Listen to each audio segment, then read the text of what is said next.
नमस्कार, city post live में आपका स्वागत है। मैं हूं अनुराग। नीतीश सरकार के मंत्री नीतीश बाबू को पीएम बनाने के लिए तैयार नहीं है। जी हां, नीतीश कुमार पीएम मटेरियल हैं। ये जब पूछा गया बिहार सरकार के खान और भूतत्व मंत्री जनक राम से, जनाब बीजेपी कोटे के मंत्री हैं, तो खैर जब बीजेपी कोटे के मंत्री हैं तो वो नीतीश को पीएम मटेरियल कैसे मान लेंगे। पर उनका वो अनोखा अंदाज हम आपको जरूर दिखाते हैं जो उन्होंने जवाब दिया। क्या कुछ जवाब दिया जब उनसे पूछा गया कि नीतीश कुमार में पीएम मटेरियल दिखता है। तो क्या कह रहे हैं जनक राम, जो सूबे के खान एवं भूतत्व मंत्री हैं। सुनिए। कल जेडीयू कार्यक्रम में भी नारे लग रहे थे कि देश का पीएम कैसा हो, नीतीश कुमार जैसा। बड़ा अच्छा आपने सवाल कर दिया। आपको जान करके अब ऐसे व्यक्ति से आप सवाल कर रहे हैं, मटेरियल कैसे बनता है? बालू होता है, गिट्टी होता है, सीमेंट होता है, छड़ होता है। तो मटेरियल का मंत्री तो आपके सामने बैठा हुआ है। वो मटेरियल है ये जब तक, वही तो मैं कह रहा हूँ।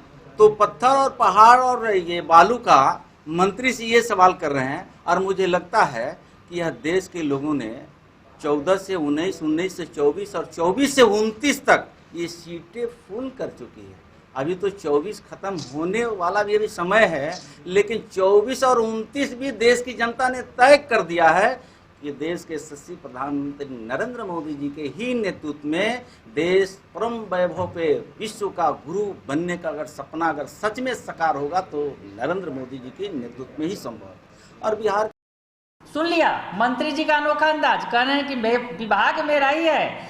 मटेरियल किसी को बनाने के लिए जिस चीज़ की आवश्यकता होती है, बालू, गिट्टी और ईंट, वो सब मेरे ही विभाग में आता है। और आप मुझी से पूछ रहे हैं पीएम मटेरियल बनाने की बात। पीएम मटेरियल के लिए तो कोई जगह ही नहीं बचा हुआ है। 2029 तक जो ये फुल है, वो क्या कुछ कर रहे हैं आपने सुना। साथ ही साथ उन्होंने नीतीश कुमार पर तो तंज कसा, और साथ ही साथ जो आज प्रदर्शन हो रहा है, जातीय जनगणना की मांग जो की जा रही है आरजेडी की तरफ से, उस पर भी लालू यादव को सुना दिया। क्या कुछ कर रहे हैं लालू यादव के खिलाफ जनक राम, सुन लीजिए। जनगणना को लेकर आंदोलन किया जा रहा है, आप इसको किस रूप में देखते हैं? ये तो बहुत आश्चर्य लगता है। जिस दल का आपने नाम लिया है वह दल पूर्व के सत्ताधारी दल रही है, और जातीय व्यवस्था में उनको विश्वास भी होता है। यह देश के संविधान जातीय व्यवस्था के तहत नहीं चलती है। देश की संविधान क्षमतामूलक समाज बनाने के लिए जाति, धर्म, मजहब से ऊपर उठ करके बाबा साहब अम्बेडकर जी ने संविधान दिया था। और पूर्ववर्ती सरकार के दल का आपने नाम लिया है। मैं चुनौती देता हूँ उस दल के नेताओं को कि जाति कह के आपने 15 साल तक शासन किया, और 15 साल शासन काल में जब जब मौका मिला तो जाति के नाम पर आप वोट लेते हैं और सत्ता में अपने परिवार के लोगों को बैठाते हैं। बल्कि वो जाति की, संपूर्ण जाति को भी वो विकास नहीं करा पाए, परिवार से बाहर निकलने का काम नहीं करते हैं, और फिर जातीय गणना की बात करते हैं। और जाति गणना की बात करते हैं तो चमार है, दुसाध है, डोम है, धोबी है, मुसहर है, पासी है, नुनिया है, निषाद है, बीन है, बेलदार है, खटिक है, खरवार है, कुर्मी है, जादव है, निषाद है, मल्ला है।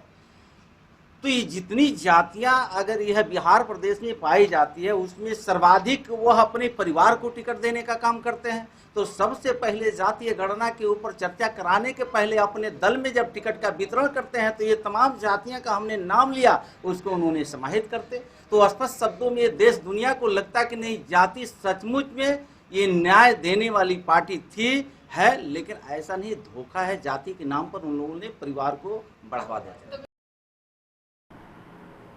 तो सुन लिया आपने कि जनक राम ने कहा कि लालू यादव ने 15 साल तक शासन किया जात का नाम लेकर, लेकिन अपने घर वालों को ही केवल नेता बनाया और तमाम जात के लोगों को छोड़ दिया। तो आरजेडी के लोग मूर्ख बना रहे हैं, ये कहना है जनक राम का। बने रहिए सिटी पोस्ट लाइव के साथ। तमाम खबरों से आपको अपडेट रखेंगे। फिलहाल के लिए इतना ही। धन्यवाद।